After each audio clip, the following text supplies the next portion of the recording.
Lama, tell me how Shambhala helps ordinary people. We know about adepts and the embodied workers of Shambhala. But how does the power of Shambhala manifest itself among ordinary people?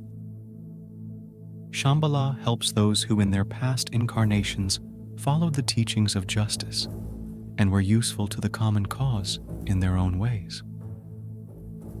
A few years ago, during a time of war and turmoil, one man turned to the Lama with the question of whether he should change his place of residence.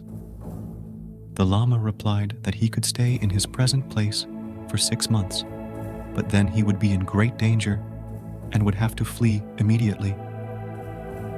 During these 6 months, the man's affairs went extremely well. Everything was calm, and his property increased. When the 6 months were up, he thought, "Why should I risk my property by leaving this peaceful place? Everything is working out so well for me, and there is obviously no danger. The Lama must have been mistaken."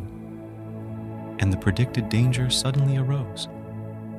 Detachments of enemies approached this place from 2 sides at full speed, and the man realized that the best opportunity had been missed, and the path was now cut off. He hurried to the same Lama and told him what had happened. The Lama replied that for some reasons he could be saved. But the Lama added, "It is much harder to help you now. The best opportunity has been missed, but I can still do something for you. Tomorrow, with your family, set off on horseback to the north. On the road you will meet your enemies. This is inevitable. When you see them, get off the road and stand still. Even if they approach you, even if they speak to you, be silent and do not move until they pass." So it happened. This man with his family and belongings set out early in the morning. Suddenly, through the morning mist, they could make out the outlines of soldiers approaching them rapidly. They got off the road and stood silently, tensely. The soldiers were approaching hastily, and this poor man heard one of them shout, "There they are! I see people. We'll have something to profit from." Another, laughing, replied, "Friend, you probably slept badly that night, if you can't tell people from stones. Here they are nearby, and you can see that they are stones." The first insisted, "But I even see a horse." The second laughed, "You won't get far on such a stone horse. Do you imagine that a horse, having smelled our horses, would remain motionless?" The soldiers laughed together, and mocking the mistake of the first one, rode quite close by the motionless group. Then they disappeared into the fog. Thus, even in very difficult circumstances, the man was saved, because he had once been useful to Shambhala. Shambhala knows everything, but the secrets of Shambhala are strictly guarded. Lama, how are the secrets of Shambhala kept? They say that many workers of Shambhala, many messengers hurry around the world. How can they keep the secrets entrusted to them? The great keepers of secrets closely watch those to whom they have entrusted their work and assigned a high mission. If unexpected evil arises in their path, they are immediately assisted, and the entrusted treasure will be preserved. About 40 years ago, a great secret was entrusted to a man living in the great Mongolian Gobi. He was told that he could use this secret for special purposes, but when he felt the approach of death, he should find someone worthy and pass on his treasure to him. Many years passed, and this man fell ill, and during his illness, an evil force approached him, and he lost consciousness. In such a state, of course, he could not find anyone worthy to entrust his treasure to. But the great keepers are always vigilant and on the alert. From the high ashram, one of them hurried through the vast desert and did not leave the saddle for more than 60 hours. He reached the sick man in time to delay his death for a short time and find someone to whom he could pass on the mission. Lama, in Turfan and Turkestan, we were shown caves with long unexplored passages. Is it possible to reach the ashrams of Shambhala through these passages? We were told how sometimes unknown people came out of these caves and went to the cities. They tried to pay for their purchases with strange ancient coins that are no longer in circulation. Truly, the people of Shambhala sometimes appear in the world. They meet with the earthly workers of Shambhala. For the good of humanity, they send precious gifts, wonderful relics. I can tell you many stories of how wonderful gifts were received through space. Even Rigden Japo sometimes appears in a human body. He unexpectedly appears in holy places, in monasteries, and at the appointed time, he announces his prophecies. At night or early in the morning, before sunrise, the master comes to the temple. He enters. All the lamps light up by themselves at once.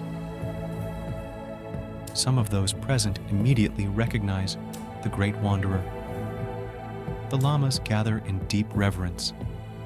They listen with the utmost attention to the prophecies about the future. The great era is approaching. The master is ready for battle. Many signs are happening. The cosmic fire is approaching the earth again. The planets herald a new era, but many catastrophes will occur before the new era of prosperity arrives. Again, humanity will be tested to see if its spirit has developed sufficiently. The underground fire is now striving to connect with the fiery element of Akasha.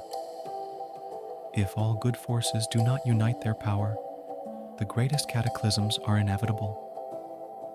They tell how the blessed Rigden Japo appears to give instructions to his messengers, how a mighty ruler arises on the black rock on the road to Ladakh. And from all sides, horse messengers approach in deep reverence to listen to him. And at full speed, they rush to carry out the orders of great wisdom. Lama, how did it happen that the earthly Shambhala has not yet been discovered by travelers? Many expedition routes can be seen on the maps. Obviously, all the peaks have already been marked, and all the rivers and valleys have been explored. Truly, there is much gold in the earth, and many diamonds and rubies in the mountains, and everyone longs to possess them, and how many people try to get them. Just as these people cannot find the treasures, so a man cannot reach Shambhala without a call. You have heard of the poisonous streams that flow around the mountains. Perhaps you have seen people dying from the gases when they approach them closely. Perhaps you have seen how animals and people begin to tremble as they approach certain localities. Many people try to reach Shambhala uninvited. Some of them disappear forever. Only a few of them reach the holy place, and then only when their karma is ready. Lama, you are talking about a sacred place on earth. Is there much vegetation there? The mountains seem barren, and hurricanes and all the devastating frosts are unusually strong there. Among the high mountains, there are unknown, protected from all sides, valleys. Hot springs nourish the rich vegetation. Many rare plants and medicinal herbs can grow on this unusual volcanic soil. Perhaps you have seen hot geysers in the mountains. Perhaps you have heard that only 2 days' journey from Nagchu, where you will not see a tree or plant, there is a valley with trees, grass, and warm water. But who can know all the labyrinths of these mountains? No human traces can be seen on the stones. It is impossible to read people's thoughts, and he who can keeps silent. Perhaps you have met many travelers during your wanderings, simply dressed, silently wandering through the desert in cold and heat to their goal, unknown to you. Do not think that if the clothes are simple, then the wanderer is insignificant. If his eyes are half closed, do not think that his gaze is not keen. It is impossible to recognize where the power comes from. All warnings are vain. All prophecies are vain. Only the path of Shambhala can bring you success. Only by addressing directly the blessed Rigden Japo can you achieve something. Lama, you said that the enemies of Shambhala will perish. How will they perish? Truly, they will perish in their appointed time. They are destroyed by their own low ambition. Rigden Japo is merciful, but sinners are their own enemies. Who can say when the deserved is given? Who can know when help is really needed? And what should this help be? Many cataclysms are necessary and have their purpose. How are sinners destroyed? One Lama artist had a great gift to draw sacred faces with incomparable beauty. He painted the images of Rigden Japo, the blessed Buddha, and Dukar, the all-seeing, magnificently. But another artist envied him, and in anger decided to harm the righteous one. And when he began to slander the Lama artist, his house burned down for some unknown reason. All his property was destroyed, and the slanderer's hands were so badly burned that he could not work for a long time. Another ill-wisher threatened to destroy all the work of one honest man, and soon, crossing the Tsangpo, he drowned. Another man, who did many wonderful charitable deeds, was attacked by someone who sought to destroy all his property, intended for the good of mankind. And again, the powerful ray of Rigden Japo overtook the enemy, and in one day all his wealth was swept away, and he himself became a beggar. Perhaps even now you may meet him in the Lhasa Bazaar, begging for alms.